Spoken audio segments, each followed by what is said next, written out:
All right, Johnny Mac. So tomorrow camp effectively ends in terms of the practices that you'll have major access to. Tonight they have the joint practice. Give me your verdict, John, on the summer, just from a sense of what do you know today that you didn't know on, so let's say, what did it start? July 28th, did we start? I forget when we started this thing. I know it was late July. What do you know today that you didn't know July 28th about this football team? What have you learned through training camp? It went as expected. I think, one of the things was from this team's perspective, this organization's perspective was to remove all outside distractions and focus on football. They were able to do that, getting the Jalen Carter extension done right before camp began. Um, you knew what they were going to try to do on offense. Now you don't know what the passing game's going to look like because Devontae hasn't been there for the majority of August. Mekhi hasn't been there for the majority of August, so we don't know how that's going to look. The running game is that's where I'm most optimistic about offensively. I think it's going to be good. I think it's going to be back to being a top five like running game. And if that's the case, they're going to be pretty good. Because that's going to make it easier to pass the ball. Um, so I think that part's very positive. The defense is, I've said from the start, is very good. It's just a matter of how good. That's your scale. You know it's going to be. If you want to start at last year's group, it's going to be that level of good, and how much better does it get from there? Is kind of where I look at the defense, and Right. a lot of things factor into that. The consistency of Reek Woolen from snap to snap. How quickly does Jonathan Grenard get back? Uh, how quickly does Jihad Campbell translate the tremendous athleticism onto the field on a consistent basis? Do the safeties hold up, particularly Drew Makuba? Because I think, I think everybody talks about the safeties and they worry about Marcus Epps and Michael Carter and/or and I'm more concerned about Drew Makuba because he's the guy who's gotta be good. Like, Right. Marcus Epps is gonna be steady. He's not the He's fastest. more of a placeholder than needs to be the staple of the safeties.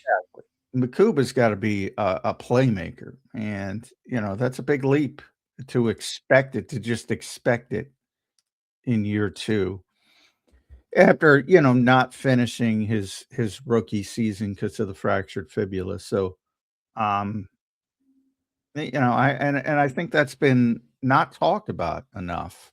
We don't talk about the defense much at all, but for obvious reasons, because there's so many questions on the offensive side of the ball.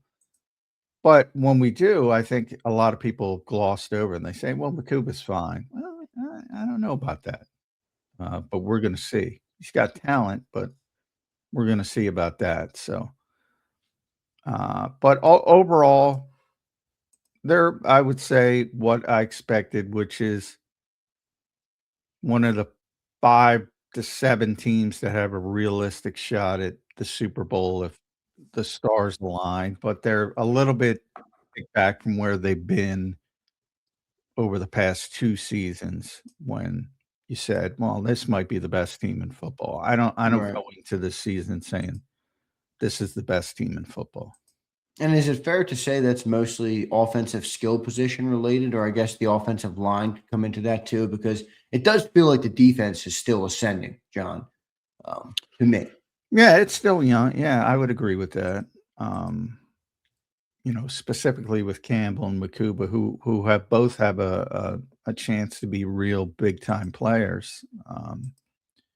Plus, you add Mullen and you add Grenard, who are more proven in the case of Grenard, very proven in the case of Woolen, proven at times, and you're just trying to corral that and make it more consistent, as I said. Um, but the talent is better on defense. The talent is not better on offense. And they're changing schemes. And that is the biggest question of all. You know, we're past the why. I'll never understand the why. I'll never understand it. Nobody can nobody can convince me that should have been the approach, but it's the approach, and they've made their decision. So now it's okay. How does it look? So the questions of why have turned into okay. Well, let's see it, and ultimately we're going to see it. And to me, I think for too many people, the gauge is going to be, well, it's better than last year. And that's not my gauge because Right. I've said, I don't care who they would have hired. They could have brought Kevin back. They could have hired any of the 17 guys they interviewed, including Josh Grizzard and Jared Johnson, who are also here. It's going to be better because I think the offensive line is going to be healthier and it's going to be better.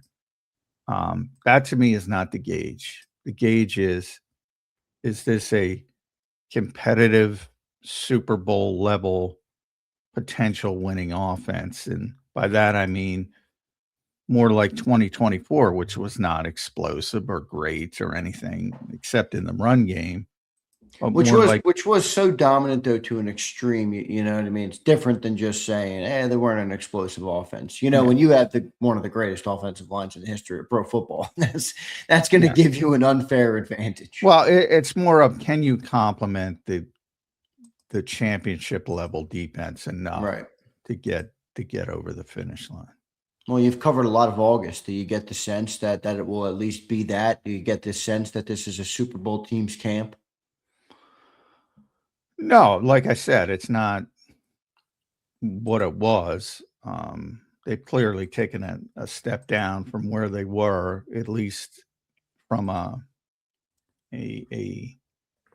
talent standpoint and offensively. You know, whether it's losing AJ, whether it's descending players, guys getting older, not being where they were. You know, to your point about this defense is still getting better. Well, this offense is still descending because they're all veteran players going on most of them on the downside, with the Right. exception of Tyler Steen. And you know, most of it is a veteran laden group. So, no, I look at the Rams are clearly better on paper. The Seahawks are clearly better on paper. And that's not been the case over the past couple years. So doesn't mean it can't work out. You know, injuries, attrition, most notably affect everybody. And that might be the most important thing of all. Who gets hurt and how important are they? If Matthew Stafford gets hurt, guess what? The Rams aren't a Super Bowl contender. Exactly. Exactly. So, I mean, a lot of things can happen between now and February.